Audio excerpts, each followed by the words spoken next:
Dear students, welcome to the class. आज हम class 10th का सोशल साइंस विषय में इकोनॉमिक्स का पहला चैप्टर भारतीय अर्थव्यवस्था एवं इसके विकास का इतिहास के बारे में जानेंगे। इस चैप्टर की शुरुआत करने से पहले हम कुछ चीज़ों के बारे में बात करेंगे, डिस्कस करेंगे जो हम इस चैप्टर में पढ़ने वाले हैं। सबसे पहले हम बात करेंगे अर्थव्यवस्था के अर्थ की। अर्थव्यवस्था क्या है, हम इसके विषय में जानेंगे। उसके बाद हम बात करेंगे अर्थव्यवस्था के विभिन्न क्षेत्रों की। फिर हम अर्थव्यवस्था के विभिन्न प्रकारों के बारे में जानेंगे। उसके उपरांत अर्थव्यवस्था के विकास के विषय में जानेंगे और फिर लास्ट में हम धारणीय विकास के बारे में चर्चा करेंगे। हाँ तो बच्चों, अब हम सबसे पहले अर्थव्यवस्था के बारे में जानेंगे। ये अर्थव्यवस्था होती क्या है? क्या है अर्थव्यवस्था? अर्थव्यवस्था एक दिन में बनने वाली कोई व्यवस्था नहीं है बच्चों। ये प्राचीन काल से चली आ रही है। वर्षों लग जाते हैं अर्थव्यवस्था के विकसित होने में। अर्थव्यवस्था शब्द में दो शब्द से मिलकर यह शब्द बना है। पहला है अर्थ और दूसरा है व्यवस्था। अर्थ शब्द का अर्थ है धन और व्यवस्था का तात्पर्य हुआ प्रणाली या एक ऐसा तंत्र जिसके अंतर्गत हम धन या अर्थ को अर्जित करते हैं। तो अर्थव्यवस्था का अर्थ हुआ एक ऐसा तंत्र जिसके अंतर्गत विभिन्न आर्थिक क्रियाएं जैसे कृषि, उद्योग, व्यापार, बैंकिंग, बीमा, परिवहन, संचार आदि संपादित की जाती हैं। वह अर्थव्यवस्था कहलाता है। तो इस तरह से हम देखते हैं कि अर्थव्यवस्था के दो मुख्य कार्य होते हैं और वो दो मुख्य कार्य हैं। पहला, आवश्यकता संतुष्टि हेतु वस्तुओं एवं सेवाओं का उत्पादन करना और दूसरा प्रमुख कार्य है जीवन निर्वाह एवं रोजगार के अवसर प्रदान करना।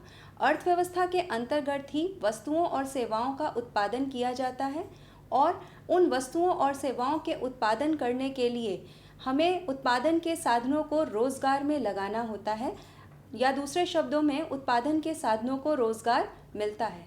अब प्रश्न उठता है कि उत्पादन के साधन क्या हैं? तो बच्चों, हम कक्षा 9 में पढ़ चुके हैं कि उत्पादन के 5 साधन होते हैं और ये साधन हैं, पहला भूमि, दूसरा पूंजी, तीसरा श्रम, चौथा संगठन और पांचवा साहस। जब ये पांचों मिलते हैं तभी उत्पादन क्रिया संभव हो पाती है। तो अर्थव्यवस्था में यही पांचों उत्पादन के साधन मिलकर वस्तुओं और सेवाओं का उत्पादन करते हैं। अर्थव्यवस्था के प्रकार। उत्पादन के साधनों के स्वामित्व के आधार पर अर्थव्यवस्था को मुख्यतः 3 भागों में बांटा गया है और वह है पूंजीवादी अर्थव्यवस्था, समाजवादी अर्थव्यवस्था एवं मिश्रित अर्थव्यवस्था। अब हम इन तीनों अर्थव्यवस्थाओं के विषय में डिटेल में जानेंगे। सबसे पहले हम बात करते हैं पूंजीवादी अर्थव्यवस्था की। पूंजीवादी अर्थव्यवस्था का उद्देश्य अधिकतम लाभ अर्जित करना होता है। इसमें उत्पादन के साधनों पर निजी व्यक्तियों का या संस्थाओं का स्वामित्व होता है। पूंजीवादी अर्थव्यवस्था में कीमत तंत्र प्रभावी होता है, अर्थात मांग और पूर्ति की शक्तियों के द्वारा अर्थव्यवस्था में कीमत का निर्धारण किया जाता है। आर्थिक क्रियाओं में सरकार का हस्तक्षेप बिल्कुल भी नहीं होता है। इस तरह की अर्थव्यवस्था का उदाहरण है America, Australia, New Zealand, United kingdom इत्यादि। इसके बाद हम बात करते हैं समाजवादी अर्थव्यवस्था की। समाजवादी अर्थव्यवस्था पूंजीवादी अर्थव्यवस्था का विपरीत स्वरूप है, अर्थात जिस प्रकार पूंजीवादी अर्थव्यवस्था में उत्पादन पर निजी व्यक्तियों या संस्थाओं का स्वामित्व होता है, उसी तरह समाजवादी अर्थव्यवस्था में इसके विपरीत उत्पादन के साधनों पर समाज अथवा सरकार का अधिकार होता है। उत्पादन अधिकतम सामाजिक कल्याण करने के उद्देश्य से किया जाता है और उत्पादन कार्य करने के लिए आर्थिक नियोजन का सहारा लिया जाता है। आर्थिक न्याय एवं अवसरों की समानता सभी नागरिकों को दी जाती है। समाजवादी अर्थव्यवस्था का उदाहरण है नॉर्थ कोरिया, क्यूबा इत्यादि। अब हम चर्चा करेंगे मिश्रित अर्थव्यवस्था की। पूंजीवादी और समाजवादी अर्थव्यवस्था के बीच का मध्य मार्ग मिश्रित अर्थव्यवस्था है। इसमें उत्पादन के साधनों पर निजी व्यक्तियों के साथ साथ सरकार का भी स्वामित्व होता है। अर्थात उत्पादन कार्य केवल लाभ कमाने के उद्देश्य से ही ना करके अधिकतम कल्याण करने के उद्देश्य से भी किया जाता है। यह पूंजीवादी और समाजवादी विचारधाराओं के बीच का मध्य मार्ग है। उत्पादन के साधनों पर निजी व्यक्तियों के साथ साथ सरकार दोनों का ही स्वामित्व बराबर का होता है और यहाँ पर आर्थिक क्रियाएं आर्थिक नियोजन या प्लानिंग के माध्यम से की जाती हैं। जैसे भारत एक मिश्रित अर्थव्यवस्था वाला देश है। यहाँ पर हमको सरकारी स्कूल भी देखने को मिलते हैं तो प्राइवेट स्कूल्स भी देखने को मिलते हैं, सरकारी उपक्रम देखने को मिलते हैं तो प्राइवेट उपक्रम देखने को भी मिलते हैं। इस तरीके से मिश्रित अर्थव्यवस्था पूंजीवादी और समाजवादी अर्थव्यवस्था के बीच का मध्य मार्ग है। भारत और पाकिस्तान में मिश्रित अर्थव्यवस्था पाई जाती है। विकास के आधार पर वर्गीकरण। विकास के आधार पर हम अर्थव्यवस्था को 3 भागों में बांट सकते हैं: विकसित अर्थव्यवस्था, विकासशील अर्थव्यवस्था एवं अल्प विकसित अर्थव्यवस्था। राष्ट्रीय आय के आधार पर हम इन प्रकार की अर्थव्यवस्थाओं को बांटते हैं। उच्च आय वाले अर्थव्यवस्थाओं को हम विकसित अर्थव्यवस्था में लेते हैं, मध्यम आय वाली अर्थव्यवस्थाओं को हम विकासशील अर्थव्यवस्थाओं की श्रेणी में लेते हैं और निम्न आय वाली अर्थव्यवस्थाओं को हम अल्प विकसित देशों की श्रेणी में रखते हैं। विकसित अर्थव्यवस्था के कुछ एग्जाम्पल्स हैं जैसे कि अमेरिका है, फ्रांस है, जापान है, चाइना है। और विकासशील अर्थव्यवस्था के कुछ एग्जाम्पल्स जो विकास की तरफ अग्रसर हैं, जहाँ पर विकास उत्तरोत्तर होता जा रहा है, बढ़ता जा रहा है, जैसे कि भारत है ना। और अल्प विकसित अर्थव्यवस्थाओं के अंतर्गत वो देश आते हैं जिनकी आय जो है वो बहुत कम है, जहाँ पे विकास से उनकी बहुत अभी दूरी है, तो विकास करने के लिए अभी उनको बहुत सारे काम करने हैं। हाँ तो बच्चों, अर्थव्यवस्था के प्रकार को जानने के बाद अब हम अर्थव्यवस्था के क्षेत्र के बारे में जानेंगे। अर्थव्यवस्था के क्षेत्र क्या होते हैं? इन्हें हम 3 कैटेगरी में बांटते हैं। पहला, रोजगार के जो हमारे स्वभाव हैं, कार्य करने का जो हमारा पैटर्न है, उसके आधार पर हमने अपने अर्थव्यवस्था के 3 क्षेत्रों को बांटा है। पहला है प्राथमिक क्षेत्र, दूसरा है द्वितीयक क्षेत्र और तीसरा है औद्योगिक क्षेत्र। तो सबसे पहले हम इन्हीं के बारे में चर्चा करेंगे। तो सबसे पहले हम बात करते हैं प्राथमिक क्षेत्र की, या प्राथमिक क्षेत्र होता क्या है। जैसा कि नाम से ही क्लियर है, प्राथमिक या प्राइमरी, ये एक ऐसा क्षेत्र है जो कि प्राकृतिक संसाधनों के माध्यम से उत्पादन करता है। इसके अंतर्गत कृषि एवं उससे संबंधित आर्थिक क्रियाओं को हम शामिल करते हैं, इसीलिए इस क्षेत्र को हम कृषि क्षेत्र के नाम से भी जानते हैं। ये क्षेत्र द्वितीय क्षेत्र को रॉ मटेरियल या कच्चा माल उपलब्ध कराता है। तो इस प्राथमिक क्षेत्र के अंतर्गत हम किन किन क्षेत्रों को लेते हैं या किन किन आर्थिक क्रियाओं को इसमें हम शामिल करते हैं, उसके बारे में हम चर्चा करेंगे। सबसे पहले हम इसके अंदर माइनिंग को लेते हैं, यानी खनन को, ज़मीन के नीचे से खनिज पदार्थों को निकालना। दूसरा एग्रीकल्चर, फार्मिंग को हम लेते हैं, जिसमें तरह तरह की खेती हम करते हैं। रबी की फसल है, जायद की फसल है, खरीफ की फसल है, जितनी भी फसलें हैं वो सारी की सारी कृषि क्षेत्र के अंतर्गत आती हैं। उसके अलावा पशुपालन भी जो है वो कृषि क्षेत्र का या प्राथमिक क्षेत्र का ही एक अभिन्न अंग है। फिशिंग यानी कि मत्स्य पालन, वो भी प्राथमिक क्षेत्र का ही एक अंग है। फॉरेस्ट्री, वन के माध्यम से भी बहुत सारे हमें प्राकृतिक संसाधन मिलते हैं, उन्हें भी हम प्राथमिक क्षेत्र के अंतर्गत रखते हैं। इसके अलावा मिनरल ऑयल्स, जो ज़मीन के अंदर से समुद्र के अंदर हम उत्खनन करके ऑयल्स निकालते हैं, नेचुरल गैस निकाली जाती है, ये सब आपका प्राथमिक क्षेत्र के अंतर्गत ये चीज़ें आती हैं।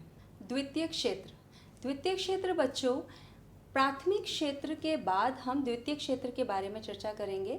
यह क्षेत्र को हम औद्योगिक क्षेत्र के नाम से भी जानते हैं। द्वितीय क्षेत्र के अंतर्गत विनिर्माण किया जाता है, यानी प्राथमिक क्षेत्र से जो भी हमें रॉ मटेरियल या कच्चा माल मिलता है उसका इस्तेमाल करके हम नए प्रोडक्ट्स बनाते हैं। फॉर एग्जाम्पल, कपास की खेती जो है वो प्राथमिक क्षेत्र का अंग है, लेकिन जब कपास की खेती का या कपास का इस्तेमाल करने के बाद उससे कपड़ा बनाया जाता है, धागा बनाया जाता है, फिर कपड़ा बनाया जाता है, तो ये कार्य हम इंडस्ट्रियल सेक्टर में करते हैं, जिसे टेक्सटाइल इंडस्ट्री कहते हैं। तो टेक्सटाइल इंडस्ट्री द्वितीय क्षेत्र का ही एक अंग हुआ। एक दूसरा एग्जाम्पल लेते हैं हम, चीनी का प्रोडक्शन द्वितीयक क्षेत्र में होता है, लेकिन इसके लिए कच्चा माल या रॉ मटेरियल हमें कहाँ से मिलता है? प्राथमिक क्षेत्र से। तो हमने क्या देखा इस प्रोसेस में कि जो भी रॉ मटेरियल है वो द्वितीयक क्षेत्र का रॉ मटेरियल हमें कहाँ से मिल रहा है? प्राथमिक क्षेत्र से। ठीक है, तो द्वितीयक क्षेत्र को हम विनिर्माण क्षेत्र या औद्योगिक क्षेत्र के नाम से भी जानते हैं। इसमें हम प्राकृतिक उत्पादों से नवीन प्रोडक्ट्स या नवीन वस्तुओं का उत्पादन करते हैं।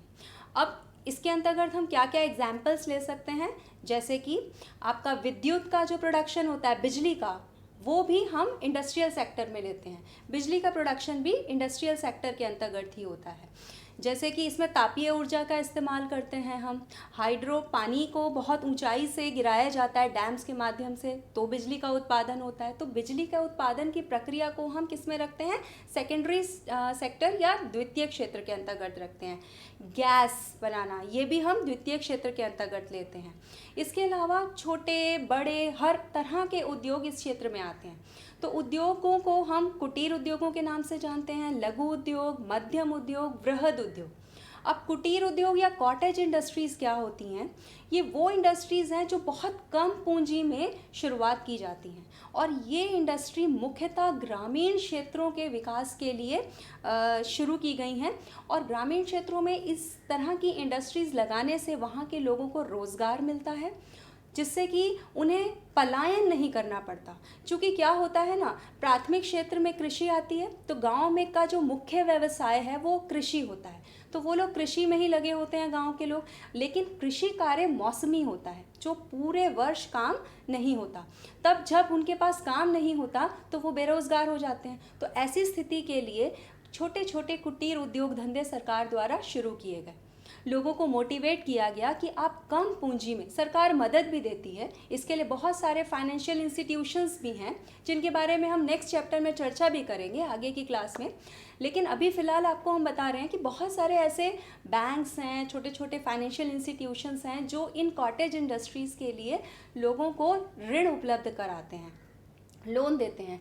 इसके अंतर्गत इन इंडस्ट्रीज़ में हम किन किन चीज़ों को ले सकते हैं, जैसे अगरबत्ती बनाना, दिया सिलाई बनाना, बांस से टोकरी बनाना, जूट के छोटे थैले, खिलौने, छोटी छोटी चीज़ें बनाना, ये सब चीज़ें कॉटेज इंडस्ट्री के अंतर्गत आती हैं। तो ये कॉटेज इंडस्ट्री जो है वो हमारी ग्रामीण अर्थव्यवस्था को या ग्रामीण क्षेत्रों में रोज़गार देने का प्रमुख साधन है। इसके बाद बात आती है लघु उद्योगों की। अब भाई, कुटीर उद्योग और लघु उद्योग में फ़र्क क्या है? जब हम ये कहते हैं कि कुटीर उद्योग भी कम पूंजी से शुरू होता है और लघु उद्योग, जैसा कि शब्द से क्लियर है, वो भी छोटी स्मॉल स्केल इंडस्ट्री है, वो भी कम पूंजी से शुरू होता है। तो इन दोनों के बीच में पूंजी का जो अंतर है वो क्या है? जो कॉटेज इंडस्ट्री है या जो कुटीर उद्योग है उसकी मैक्सिमम लिमिट 1 करोड़ होती है, लेकिन जो लघु उद्योग है वो 1 करोड़ से लेके 5 करोड़ तक की जो हमारी लिमिट है उसके अंतर्गत वो स्थापित किए जाते हैं। लघु उद्योगों को भी बढ़ावा देने के लिए सरकार बहुत सारे काम कर रही है, नई नई स्कीम्स बना रही है। अभी तो मेक इन इंडिया के अंदर बहुत सारे स्टार्टअप्स प्रोग्राम्स गवर्नमेंट लेके आई है, मोदी गवर्नमेंट, जिसने कि लोगों को मोटिवेट किया जा रहा है कि आप कुछ नया इनोवेटिव आइडिया लेकर आओ, आप उसको शुरू करो, उसके लिए आपको फाइनेंशियल हेल्प दी जाएगी, सब्सिडीज़ दी जाएंगी। और ये सब काम क्यों हो रहा है? रोज़गार को बढ़ाने के लिए, क्योंकि भारत में बेरोज़गारी बहुत अधिक है। तो लघु उद्योग हुए। उसके बाद मध्यम श्रेणी के उद्योग, वो क्या हुए आपके? 5 करोड़ से अधिक और 10 करोड़ से कम तक की लागत वाले उद्योग मध्यम उद्योग की श्रेणी में आते हैं।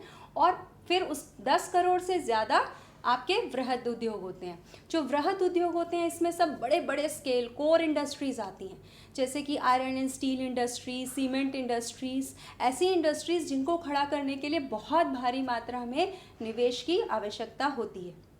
तृतीय क्षेत्र, जिसे हम टर्शरी सेक्टर या सेवा क्षेत्र के नाम से भी जानते हैं, प्राथमिक और द्वितीय क्षेत्रों की उत्पादन क्षमता को बढ़ाने के लिए और उन्हें सुविधाएं देने के लिए तृतीय क्षेत्र का विकास हुआ।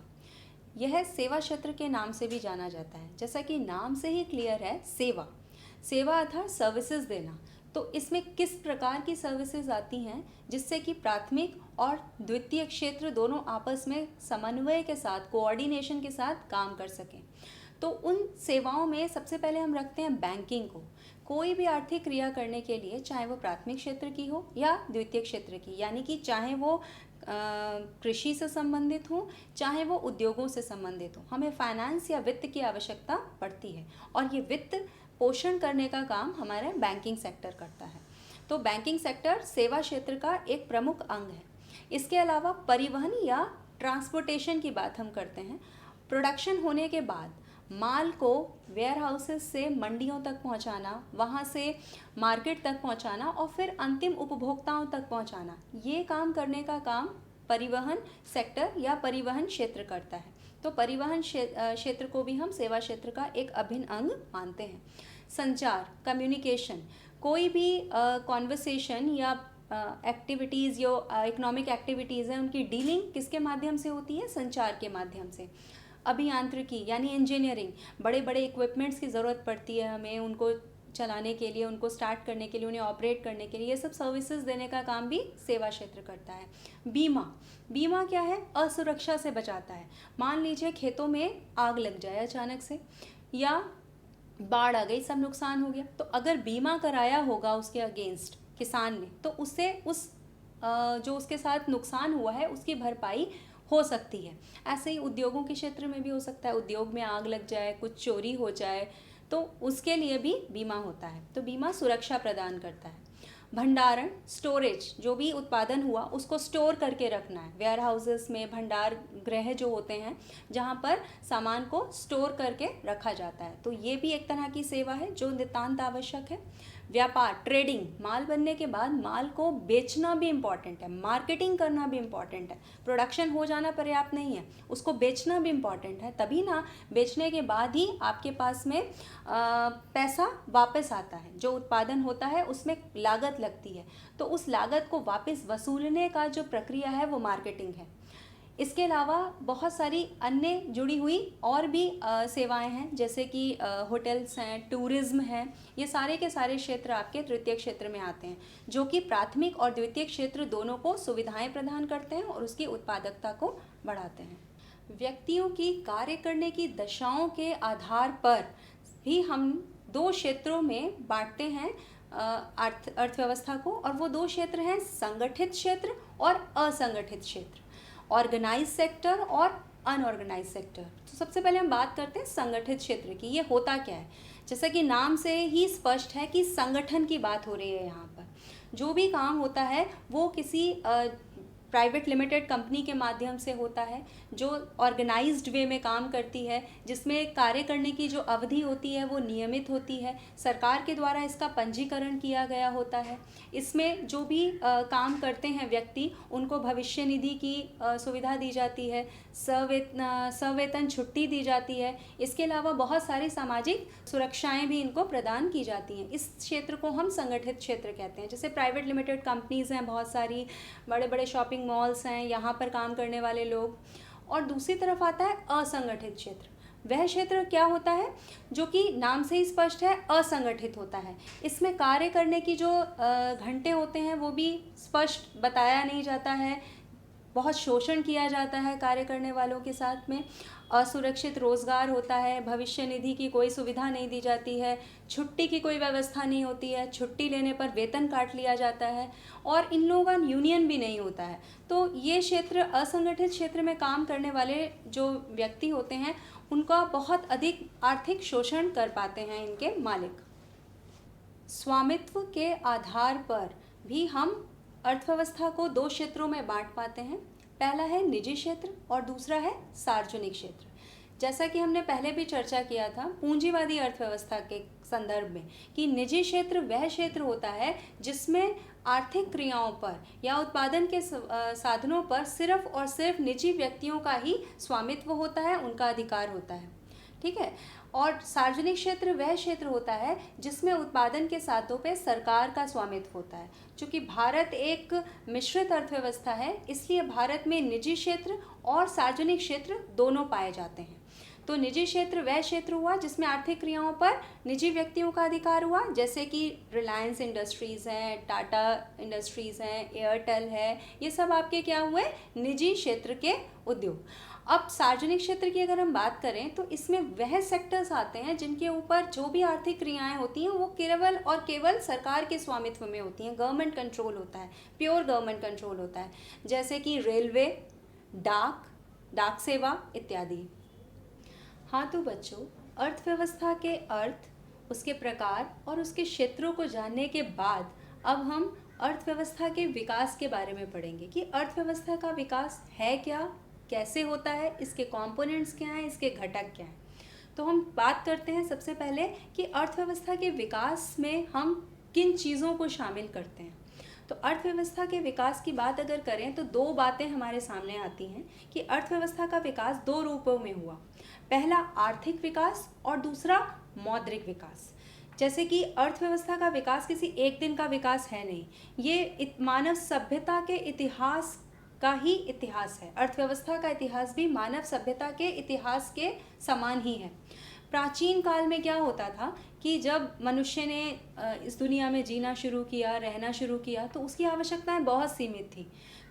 उसको भूख लगी तो उसने खाना खा लिया कंदमूल लेकर, उसको रहने की ज़रूरत थी, उसको घर चाहिए था, बारिश से वो घबराता था, धूप से वो डरता था, तो उसको घर चाहिए था, एक शेड चाहिए था जहाँ पे वो अपना जीवन यापन कर सके। तो वो गुफाओं में रहने लगा, पेड़ों के ऊपर रहने लगा। लेकिन धीरे धीरे जैसे जैसे उसका विकास होता गया, समय बीतता गया, तो मनुष्य के जीवन के रहन सहन के तरीके में भी परिवर्तन आने लगे। धीरे धीरे मानव सभ्यता में आग का आविष्कार हुआ, पहिए का आविष्कार हुआ, फिर नदियों के किनारे मानव सभ्यताएं बसने लगीं, उन्होंने धीरे धीरे कृषि करना सीखा, पशुओं को पालना सीखा। तो इस तरीके से छोटी छोटी क्रियाओं के माध्यम से आर्थिक क्रियाओं की शुरुआत हुई। और मनुष्य ने जो पहले एक जगह से दूसरी जगह भ्रमण किया करता था, उसने एक जगह सेटल्ड लाइफ को जीना शुरू किया। उसने जाना कि आर्थिक क्रियाओं के माध्यम से या कृषि और पशुपालन के माध्यम से वो एक जगह रह सकता है, एक सेटल्ड लाइफ जी सकता है। वह लाइफ बहुत कंफर्टेबल है उस लाइफ से जो उसे यहाँ वहाँ घूम के बितानी पड़ती थी। अब उसने धीरे धीरे छोटे छोटे अपने घर बनाने शुरू किए, ठीक है, कच्चे घर बनाने शुरू किए। धीरे धीरे फिर उसने बहुत सारी चीज़ें सीखी, उत्पादन किया, तो उस उत्पादन का इस्तेमाल कैसे करना है, उसको स्टोर कैसे करना है, उसके लिए उसने वस्तुएं बनानी शुरू की, पॉट्स बनाने शुरू किए, पॉटरी की शुरुआत हुई। ठीक है, तो यही चीज़ हम आपकी नदी घाटी सभ्यताओं में देखते हैं, मोहनजोदाड़ो की सभ्यता, सिंधु घाटी सभ्यता, इन सब सभ्यताओं में हम यही देखते हैं। जो पुरानी खुदाई हुई उसमें भी पता चला कि बहुत भव्य भवन हुआ करते थे पहले। तो ये सब क्या था कि धीरे धीरे मनुष्य ने विकास करना अपना शुरू किया। तो इस विकास को हम दो भागों में बांटेंगे। पहला है आर्थिक विकास जो आर्थिक क्रियाओं से संबंधित है, और दूसरा है मौद्रिक विकास। क्योंकि पहले क्या होता था, जब मुद्रा का जन्म नहीं हुआ था तो लोग आपस में ट्रांजैक्शन जो है वो वस्तु विनिमय के माध्यम से करते थे, यानी एक वस्तु को दे के दूसरी वस्तु ले लेना। मान लो एक व्यक्ति के पास गेहूं है और दूसरे व्यक्ति के पास चावल है, और मुझे अगर चावल की आवश्यकता है तो और सामने वाले को गेहूं की, तो मैंने उसको अपनी गेहूं दे दी और उसके बदले में मैंने उससे चावल ले लिए। इस तरीके से ट्रांजैक्शंस हुआ करते थे। लेकिन इसमें कुछ दिक्कतें आने लगी, तो फिर धीरे धीरे मुद्रा का भी विकास हुआ। तो कुल मिला के हम अर्थव्यवस्था के विकास को दो भागों में बांटेंगे, पहला आर्थिक विकास और दूसरा मौद्रिक विकास। तो अब हम इनको डिटेल में पढ़ेंगे। तो सबसे पहले हम चर्चा करते हैं आर्थिक विकास की। आर्थिक विकास एक निरंतर प्रक्रिया है जो प्राचीन काल से आज तक चली आ रही है। ये बहुत ही मानव सभ्यता के विकास की प्रक्रिया के साथ जुड़ी हुई है। दूसरा, वास्तविक राष्ट्रीय आय एवं प्रति व्यक्ति आय में वृद्धि होती है। आर्थिक क्रियाओं के माध्यम से प्रति व्यक्ति आय में और वास्तविक राष्ट्रीय आय में लगातार राष्ट्र में वृद्धि होती चली जाती है। दीर्घकालीन निरंतर वृद्धि, और ये वृद्धि दीर्घकालीन होती है, 10 साल, 50 साल, 100 साल, इस वृद्धि में बहुत लंबा समय लगता है। और संसाधनों का अनुकूलतम विदोहन किया जाता है। जो भी उत्पादन कार्य होता है वो संसाधनों का इस्तेमाल करके होता है, और इन संसाधनों का हमें अनुकूलतम प्रयोग करना है। ये अनुकूलतम शब्द का अर्थ क्या है? अनुकूलतम का अभिप्राय है ऑप्टिमम, यानी ऐसा इस्तेमाल करना कि इसका वेस्टेज कम से कम हो। उत्पादन के जितने भी साधन हैं उनका इस्तेमाल हम भरपूर कर सकें। जीवन स्तर एवं सामाजिक कल्याण में सुधार। व्यक्तियों के जीवन स्तर में बढ़ोतरी होनी चाहिए, उसमें चेंजेस आने चाहिए। यानी कि व्यक्ति जो जीवन यापन आज से 10 वर्ष पहले कर रहा था, आज उस जीवन यापन में कुछ ना कुछ सकारात्मक परिवर्तन होना चाहिए। माना कोई बच्चा अगर किसी छोटे स्कूल में पढ़ रहा है जहाँ पर सुविधाएं बहुत कम हैं, तो वो स्कूल का भी विकास होना चाहिए आने वाले कुछ वर्षों में। वो स्कूल में अच्छी सुविधाएं मिलनी चाहिए, तो जीवन स्तर लोगों का सुधरना चाहिए। अच्छे घर हों, स्वच्छ वातावरण हो, स्वच्छ पेयजल हो, शिक्षा मिले, स्वास्थ्य अच्छा हो, मेडिकल सुविधाएं समाज में अच्छी हों, और सामाजिक कल्याण में भी लोगों के सुधार होना चाहिए। तो आर्थिक विकास के अंतर्गत हम इन चीज़ों को शामिल करते हैं। अब हम बात करते हैं मौद्रिक विकास की। मौद्रिक विकास कैसे हुआ? जैसे अभी हमने आपको बताया था कि पहले मुद्रा थी ही नहीं, तो जब मुद्रा नहीं थी तो ट्रांजैक्शंस कैसे करते थे? एक वस्तु के बदले दूसरी वस्तु से विनिमय किया जाता था। लेकिन धीरे धीरे ये पाया गया कि वस्तु विनिमय प्रणाली में बहुत सारे दोष हुआ करते थे। इसमें हमें ऐसे आवश्यकता के दोहरे संयोग की आवश्यकता पड़ती थी कि मुझे जिस वस्तु की आवश्यकता है वो सामने वाले व्यक्ति के पास होनी चाहिए, और उसे जिस वस्तु की आवश्यकता है वो मेरे पास होनी चाहिए। तो ऐसा होना बहुत डिफ़िकल्ट होता था, जिस वजह से विनिमय जो करना था वो बहुत परेशानी की समस्या, उसकी वजह से बहुत परेशानी आ रही थी। तब फिर धीरे धीरे मुद्रा का जन्म हुआ, फिर मौद्रिक प्रणाली आई और विनिमय मुद्रा के माध्यम से होने लगा। मुद्रा में भी आपके विभिन्न तरह के परिवर्तन आए। जैसे पहले धातु मुद्रा चलती थी, फिर धीरे धीरे उसके बाद पेपर करेंसी आई, पेपर करेंसी के बाद में साख मुद्रा आई, चेक्स आए, क्योंकि बैंकिंग प्रणाली का जन्म हो गया, बैंक आ गए। जैसे जैसे आर्थिक विकास होता गया, आर्थिक क्रियाएं बढ़ती गई, वैसे वैसे हमें और अधिक फाइनेंस या वित्त की आवश्यकता पड़ने लगी, लोगों की आवश्यकताएं बढ़ गई, उत्पादन बढ़ने लगे, ज़्यादा मात्रा में होने लगे। सिर्फ उत्पादन एक देश तक ही सीमित ना होकर अंतर्राष्ट्रीय उत्पादन भी होने लगे। यानी जो भी उत्पादन होता था, अगर वो आवश्यकता से अधिक है देश की, तो उसको निर्यात कर दिया जाता था, और यदि हमारे देश में किसी वस्तु का उत्पादन नहीं हो रहा है तो उन वस्तुओं का हम आयात करते थे। तो इसके लिए हमें ज़्यादा फाइनेंस या वित्त की आवश्यकता होती थी, तो बैंकिंग प्रणाली का जन्म हुआ। अब बैंक्स भी अलग अलग हुआ करते थे, तो उस वजह से ट्रांजैक्शंस करने में दिक्कत आती थी कि किसी का अकाउंट मान लीजिए एसबीआई में है और दूसरे व्यक्ति का अकाउंट मान लीजिए दूसरे बैंक में है, कैनरा बैंक में है, तो दोनों के बीच में ट्रांजैक्शन किस प्रकार संभव हो, कागजी कार्यवाही किस तरीके से हो। तो फिर कोर बैंकिंग का जन्म हुआ। कोर बैंकिंग ने क्या किया? सारी बैंकिंग प्रणाली को, जितने बैंक्स हैं उनको आपस में कनेक्ट कर दिया, जोड़ दिया। तो हमारी जो जितनी भी आर्थिक क्रियाएं हैं वो और ज़्यादा कन्वीनियंट हो गई, ट्रांजैक्शंस करना सुविधाजनक हो गया। फिर धीरे धीरे एटीएम आया। एटीएम का फुल फॉर्म हुआ ऑटोमेटिक टेलर मशीन। इसमें क्या होता है कि एक ऐसी मशीन थी जिसके माध्यम से आप पैसा विड्रॉ कर सकते थे। ठीक है, एक आपको कार्ड दिया जाता था, स्मार्ट कार्ड, डेबिट कार्ड। उस कार्ड का इस्तेमाल करके हम बिना बैंक जाए एटीएम से कैश विड्रॉ कर सकते थे। अब तो इसमें कैश हम डिपॉजिट भी कर सकते हैं, बहुत सारी अन्य सुविधाएं, मिनी स्टेटमेंट जानना है, ये सब चीज़ें हमें बैंक में जाने की ज़रूरत नहीं है, ये एटीएम से ही हम लोग कर लेते हैं। उसके बाद क्रेडिट कार्ड आया। क्रेडिट कार्ड क्या था?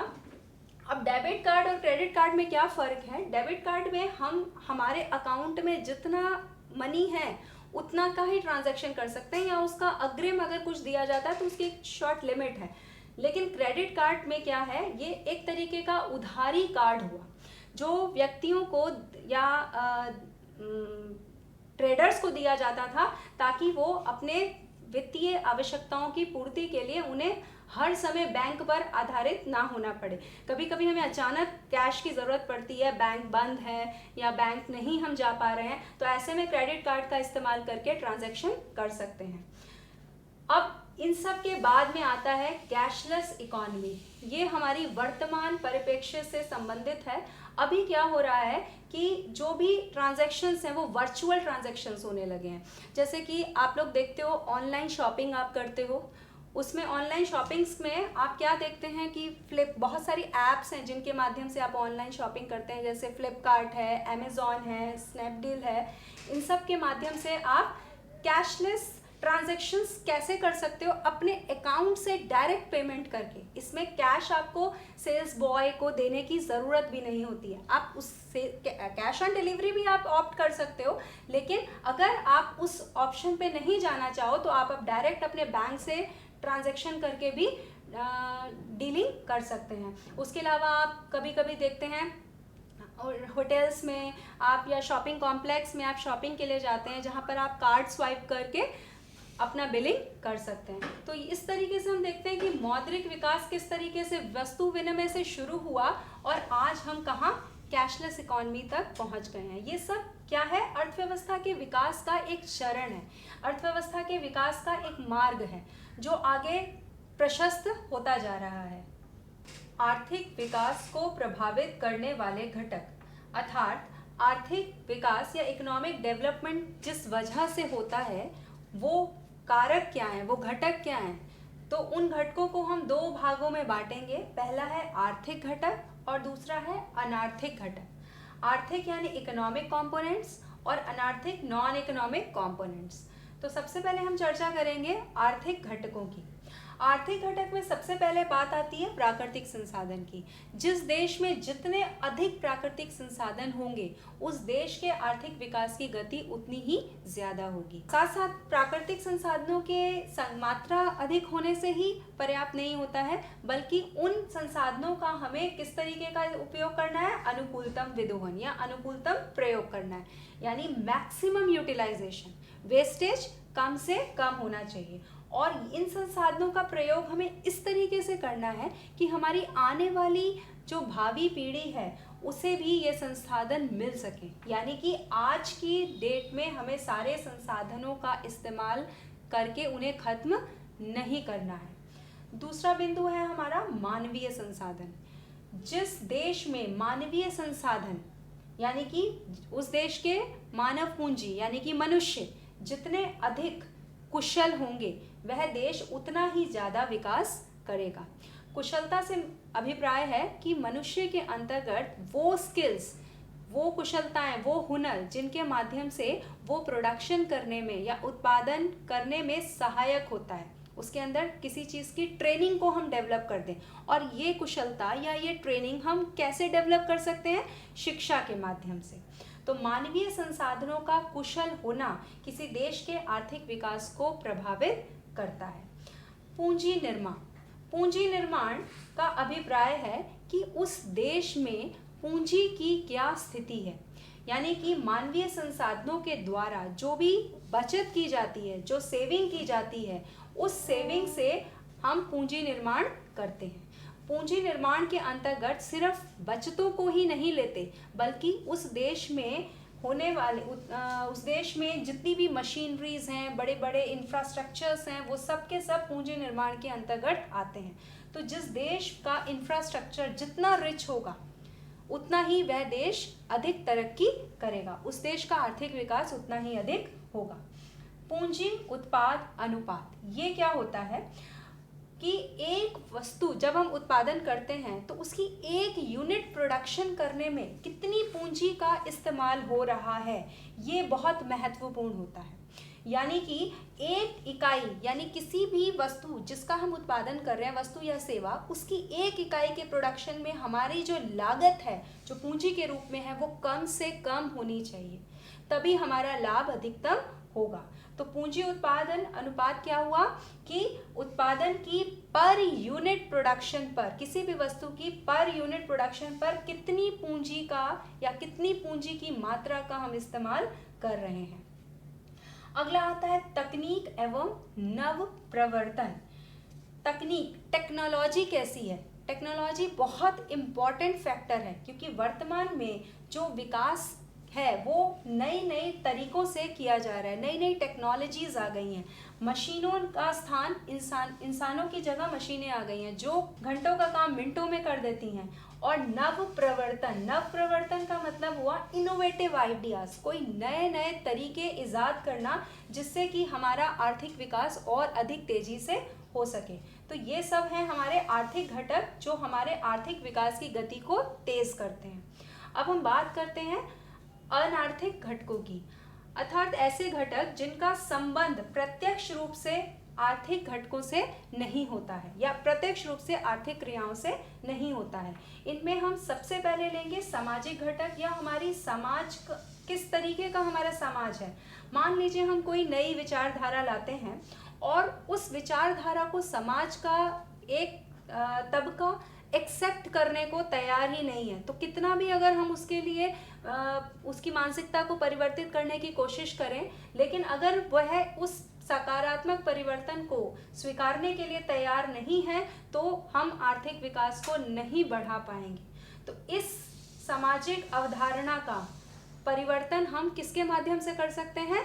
शिक्षा के माध्यम से। शिक्षा के माध्यम से व्यक्तियों की मानसिकता को हम परिवर्तित कर सकते हैं। अगला है धार्मिक घटक। कभी कभी धर्म भी विकास के आड़े आ जाता है। कुछ ऐसे पुराने अंधविश्वास, पुराने रीति रिवाज होते हैं जो हमें हमारे आर्थिक विकास के क्रम को आगे बढ़ने से रोकते हैं। तो इन धार्मिक घटकों को भी बहुत ही भावात्मक रूप से, बहुत सोच समझ कर इन घटकों को हम दूर कर सकते हैं और इसका भी एक ही उपाय है और वह है शिक्षा। राजनीतिक घटक। राजनीतिक उथल पुथल अगर समाज में होती रहती है तो भी विकास, आर्थिक विकास संभव नहीं हो पाता। आर्थिक विकास के लिए राजनीतिक स्थायित्व होना अनिवार्य है। अंतर्राष्ट्रीय घटक। अंतर्राष्ट्रीय घटक भी आर्थिक विकास को प्रभावित करते हैं कि अंतर्राष्ट्रीय स्तर पे क्या नीतियां हैं, हमारे पड़ोसी देशों के साथ या अन्य देशों के साथ किस तरह के राजनीतिक संबंध हैं या किस तरह के आर्थिक संबंध हैं, इनका प्रभाव भी आर्थिक विकास पर पड़ता है। इससे पहले हमने आर्थिक विकास के बारे में जाना कि आर्थिक विकास क्या है, इसकी विशेषताएं क्या थी, आर्थिक विकास को प्रभावित करने वाले घटक क्या थे। अब हम जानेंगे कि आर्थिक विकास की माप कैसे करते हैं, कैसे जानते हैं कि आर्थिक विकास हो रहा है अथवा नहीं हो रहा है। तो इसको मापने के कुछ सूचकांक या कुछ क्राइटेरियाज हैं जिनके बारे में हम यहाँ पर चर्चा करेंगे। तो सबसे पहला क्राइटेरिया है राष्ट्रीय आय। आर्थिक विकास की माप एवं उसके सूचकांक में सबसे पहला उसका सूचकांक है राष्ट्रीय आय। राष्ट्रीय आय का अर्थ क्या होता है? किसी देश के नागरिकों द्वारा एक वर्ष की अवधि में उत्पादित सभी वस्तुओं एवं सेवाओं का मौद्रिक मूल्य राष्ट्रीय आय कहलाता है। किसी देश की राष्ट्रीय आय जितनी अधिक होगी वह देश उतना ही अधिक विकसित माना जाता है। दूसरा आर्थिक विकास का क्राइटेरिया है प्रति व्यक्ति आय। प्रति व्यक्ति आय, जैसा कि शब्द से ही स्पष्ट है कि प्रति व्यक्ति यानी प्रत्येक व्यक्ति, देश के प्रत्येक व्यक्ति को मिलने वाली आय को हम प्रति व्यक्ति आय कहते हैं। और प्रति व्यक्ति आय को कैलकुलेट करने का जो फॉर्मूला है वह है देश की राष्ट्रीय आय को जब हम देश की कुल जनसंख्या से भाग देते हैं तो औसत रूप में हमें प्रति व्यक्ति आय प्राप्त होती है। राष्ट्रीय आय से बेहतर सूचकांक प्रति व्यक्ति आय को माना जाता है, क्योंकि यह हमें यह बताता है कि वास्तव में प्रत्येक व्यक्ति को अपने रोजमर्रा की आवश्यकताओं की पूर्ति के लिए कितनी आय मिल रही है। तीसरा क्राइटेरिया है हमारा मानव विकास सूचकांक, जिसे ह्यूमन डेवलपमेंट इंडेक्स के नाम से भी जाना जाता है। इसे यूएनओ ने यूएनडीपी कार्यक्रम के अंतर्गत बनाया था, जिसके अंतर्गत हम 3 चीज़ों पर फोकस करते हैं। यह 3 चीज़ें क्या हैं? सबसे पहला जीवन आशा। जीवन आशा या फिर जीवन प्रत्याशा, यह क्या होता है? जब व्यक्ति जन्म लेता है तो उसके जन्म के समय उसकी एक्सपेक्टेड एज कि वह लगभग कितने वर्षों तक जीवित रहेगा, यह बात जीवन आशा से हमें पता चलती है। साथ ही साथ जीवन आशा व्यक्ति, अगर किसी देश के व्यक्ति की एवरेज एज मान लीजिए 60 इयर्स है और किसी दूसरे देश के यानी देश ए या कंट्री ए के व्यक्ति की एक्सपेक्टेड एज जो है वो 60 इयर्स है और कंट्री बी के व्यक्ति की एक्सपेक्टेड एज अगर 70 इयर्स है, तो इन दोनों को देखने से ही हमें पता चलता है कि कंट्री बी कंट्री ए से विकास में थोड़ा आगे है, क्योंकि वहाँ के नागरिकों की एक्सपेक्टेड एज ज़्यादा है। तो ये जो एक्सपेक्टेड एज है ये ज़्यादा होने का कारण कहीं ना कहीं उस देश में मेडिकल फैसिलिटीज़ का ज़्यादा अच्छा होना होता है। दूसरा बिंदु है इसमें शिक्षा प्राप्ति, यानी कि शिक्षा का स्तर उस देश में कैसा है, वहाँ पे एजुकेशन फैसिलिटीज़ कैसी दी जा रही हैं, उस देश में लिटरेसी लेवल कैसा है, इस पर निर्भर करता है कि वह देश कितना विकसित है। और तीसरा क्राइटेरिया है हमारा जीवन स्तर, जो हमारे स्टैंडर्ड ऑफ लिविंग की बात करता है कि हम जो व्यक्ति अपनी रोज़मर्रा की ज़िंदगी जी रहे हैं उसमें वह किस तरह की सुविधाओं का उपभोग कर रहे हैं, क्या उन्हें स्वच्छ पेयजल मिलता है, अच्छा वातावरण मिलता है, इस तरह की चीज़ें उत्तम जीवन स्तर के अंतर्गत आती हैं।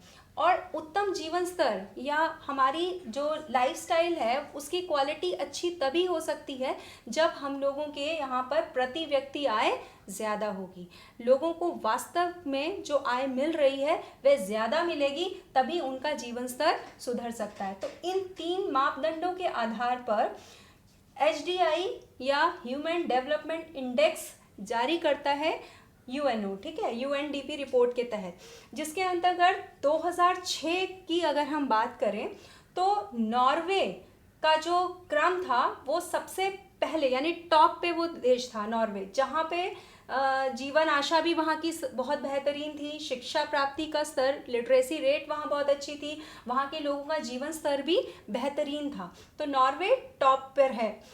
और एक बात और है कि HDI का जो हम इसका जो सूचकांक है वो 0 से लेके 1 के बीच में होता है, ठीक है, जितना वो 0 के करीब होगा उतना ही वह देश कम विकसित माने जाएंगे, और 1 के करीब जितना जाएगा वह देश उतने ही ज़्यादा विकसित माने जाएंगे। तो नॉर्वे का जो हमारा HDI वैल्यू है वो है 0.965, जो 1 के बहुत करीब है। तो ये हमें बताती है कि नॉर्वे जो है वहाँ पर विकास की स्थिति, आर्थिक विकास की स्थिति बहुत ही बेहतरीन है। उसके बाद आता है श्रीलंका। श्रीलंका हमारा नेबरिंग कंट्री भी है, जिसमें HDI की जो वैल्यू है वो है 0.755 और इसका क्रम है 93 देशों की, अगर हम कुल जितने भी देश हैं उनको इसमें लिया गया है और उसमें श्रीलंका की रैंकिंग 93rd है। उसके बाद भारत की बात हम करते हैं, भारत की HDI वैल्यू 0.611 है और क्रम इसका 126 है। इसके बाद पाकिस्तान की बात करें अगर हम, तो इसका HDI वैल्यू 0.539 है और इसका क्रम 134 है।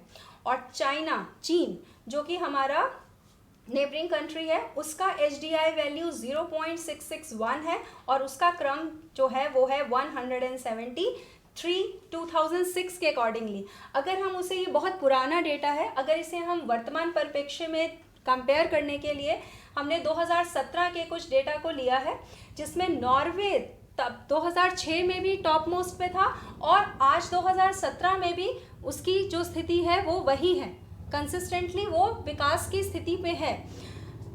श्रीलंका की स्थिति जो 93 रैंक पे था वो बेहतर होकर 76 हो गई है। भारत की स्थिति 126 पे था जो कि डाउन होके 130 हो गई है। और चीन जो कि 173rd पोजीशन पे था वो घट के, उसकी वैल्यू बहुत, मतलब वो उसके देश में बहुत ज़्यादा विकास हुआ है चाइना में, जहाँ पर HDI जो है वो सुधर के 0.752 हो गया और क्रम उसका 86 हो गया। तो इस तरीके से HDI के माध्यम से हम ये देखते हैं कि कौन सा देश कितना विकास कर रहा है। जिस देश का HDI वैल्यू 0 के पास होगी वह देश कम विकसित है, और जिस देश की HDI वैल्यू 1 के आसपास होगी वह देश ज़्यादा विकसित माना जाएगा। उसके बाद बात आती है इसी की तर्ज पर, मानव विकास सूचकांक की तर्ज पर अप्रैल 2002 में भारत में राष्ट्रीय मानव विकास रिपोर्ट लाई गई। इस रिपोर्ट के माध्यम से 2002 में जो पहली बार ये रिपोर्ट आई, तब सर्वोच्च स्थान जो हमारे भारत के जो राज्य और केंद्र शासित प्रदेश हैं उनकी रैंकिंग की गई, उनको HDI दिया गया। उसके आधार पर सर्वोच्च स्थान केरल का रहा, और जो नीचे सबसे उस क्रम में जो सबसे नीचे राज्य रहे उन्हें हम शॉर्ट में बीमारू राज्य कहते हैं। बीमारू राज्य में क्या क्या है, आपका बिहार आता है, मध्य प्रदेश आता है, राजस्थान आता है, उड़ीसा आता है। 2018 में दोबारा से राष्ट्रीय मानव रिपोर्ट मतलब हर साल बनाई जाती है, तो 2018 का डेटा हमने यहाँ पे दिया है, जिसमें पहले कॉलम में हमने केंद्र शासित प्रदेश और राज्यों के नाम लिखे हैं और HDI वैल्यू दी हुई है और उसके बाद क्रम दिया है। तो हम देख रहे हैं कि 2018 में भी पहला जो सर्वोच्च स्थान है वो केरल का ही है। 2002 में अप्रैल 2002 में भी केरल को सर्वोच्च स्थान मिला था और 2018 में भी केरल को सर्वोच्च स्थान मिला है। उसके बाद चंडीगढ़ का स्थान दूसरे नंबर पे है और बिहार की स्थिति अभी भी बहुत ही गंभीर है, जो कि 36 लेवल पर है। यह एक सोचनीय प्रश्न है कि बिहार का विकास किस तरीके से किया जा सकता है। अप्रैल 2002 की राष्ट्रीय मानव विकास रिपोर्ट के अनुसार बिहार जो है वो बहुत निचले पायदान पे रहा और 2018 की रिपोर्ट के अनुसार भी बिहार की स्थिति निचले पायदान पर ही बनी हुई है। यह बहुत गंभीर चिंता का विषय है। अब हम बिहार की इस दयनीय स्थिति के पीछे क्या कारण है, उन कारणों को जानेंगे।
Se le copia que cada día ya van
अरे भाई राजू, क्या?